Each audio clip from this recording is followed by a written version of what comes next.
హాజరవుతారని అంచనా అన్ని రకాల ఏర్పాటు చేసిన రాష్ట్ర ప్రభుత్వం. ఇక అసెంబ్లీలో సై అంటే సై కేసీఆర్ వర్సెస్ రేవంత్. ప్రతిపక్ష నేత హోదాలో మొదటిసారిగా కేసీఆర్ అసెంబ్లీకి బడ్జెట్ ప్రవేశపెట్టనున్న బట్టి విక్రమార్క 10 ఏళ్ల బీఆర్ఎస్ పాలనపై వాడివేడి చర్చ.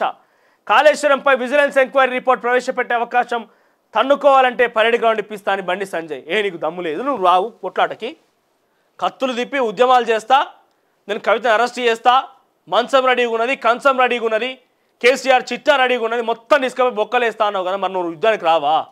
నీకు యుద్ధ విలువలు లేవా? యుద్ధంలో వీరుడివి కాదా నువ్వు? కేవలం అక్కడే ఆగిపోతావా? ఇటువంటి మాటలు మాట్లాడే ఏమైపోయిందంటే ప్రజాస్వామ్యంలో ఈ తనుడు కొట్లాట గిట్లే మాట్లాడతారా? మన బాలకృష్ణ మాట్లాడితేనే మీరు తప్పని చెప్పి ఖండించిన మీరే మళ్ళా తన్నుకుంటారా, కొట్టుకుంటారా, పరేడ్ గ్రౌండ్ ఇప్పిస్తారట. వీళ్ళ సొంత ఆస్తి మరి పరేడ్ గ్రౌండ్ అంటే. ఎందుకు మీరు పాల్గొనరా యుద్ధంలో? మీరు లేరా అంటే మీరు డిక్లేర్ చేసేసిరా బీజేపీ అనేది మొత్తం ఇక్కడ అయిపోయింది, మా పని అయిపోయిందిగా, మేము తట్టాబుట్టా సరివేసుకున్నాం, కాంగ్రెస్ బీజేపీలో కొట్లాడాలని చెప్పి నిర్ణయం తీసేసుకున్నారా? అయిపోయిందా? Parade ground ఇప్పిస్తారట. ఎంపైరింగ్ చేస్తావు మళ్ళీ మధ్యలో నిల్చోండి. కేసీఆర్ ఎట్లా కొట్లాడుతున్నాడు, రేవంత్ రెడ్డి ఎట్లా కొట్లాడుతున్నాడు, అటు తిట్టు ఇటు దాటి చెప్తారు కదా, గరే మాటలు చెప్పుకుంటుంటారా? బీజేపీ పాత్ర మొదటి నుంచి కూడా అదే అనుకోండి. మధ్యలో నిల్చుండి వాని వీని కొట్లాట పెట్టించే ప్రయత్నమే బీజేపీ పార్టీ. ఇప్పటికైనా ఒప్పుకున్నారు, సంతోషించాలి. ఇక నోటిఫికేషన్లకు లైన్ క్లియర్. టీఎస్పీఎస్సీకి 40 కోట్లు విడుదల. ఇక ప్రేమ జంటలే టార్గెట్.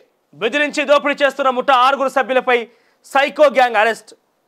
ఏకాంతంగా గడిపే ప్రేమికుల రహస్య వీడియోలు లీక్ చేస్తామని బెదిరించి అందిన కాడికి దోపిడీ. నల్గొండ జిల్లాలో సంఘటన.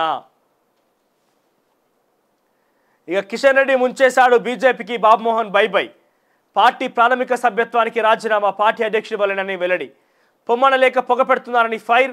ఎప్పటికైనా వరంగల్ ప్రజలకు ఎంపీగా సేవలు అందిస్తా. మరి రేపు మాపో కాంగ్రెస్ కూడా చేసేటట్టున్నాడు. ఇక నీళ్ళ దొంగ కేసీఆరే, ప్రాజెక్టులను కేఆర్ఎంబీకి ఇచ్చింది వారే. తెలంగాణలో నటట ఉంచారు ఏపీతో కుమ్మక్కై. మన వాటా తరలింపు. 10 ఏళ్ళు అధికారంలో ఉండి చేసిందేమిటి? కృష్ణా జలాలపై ఇప్పుడు ఉద్యమం చేస్తామన్న హాస్యాస్పదం. మంత్రి జూపల్లి వంశీరెడ్డి ఆగ్రహం. రెండోపై విషయానికి వస్తే, అమెరికాలో హైదరాబాద్ విద్యార్థిపై దాడి, రక్తం వచ్చేలా కొట్టిన దుండగులు, ఫుడ్ ప్యాకెట్ తీసుకువస్తున్న క్రమంలో అటాక్. సాయం చేయాలని విదేశాంగ శాఖను కోరిన విద్యార్థి భార్య. ఆందోళన కలిగిస్తున్న వరుస దాడులు. ఇక నేటి నుంచి అసెంబ్లీ బడ్జెట్ సమావేశాలు. సై అంటే సై రేవంత్ వర్సెస్ కేసీఆర్. ఇక ప్రేమ జంటలే టార్గెట్ అట.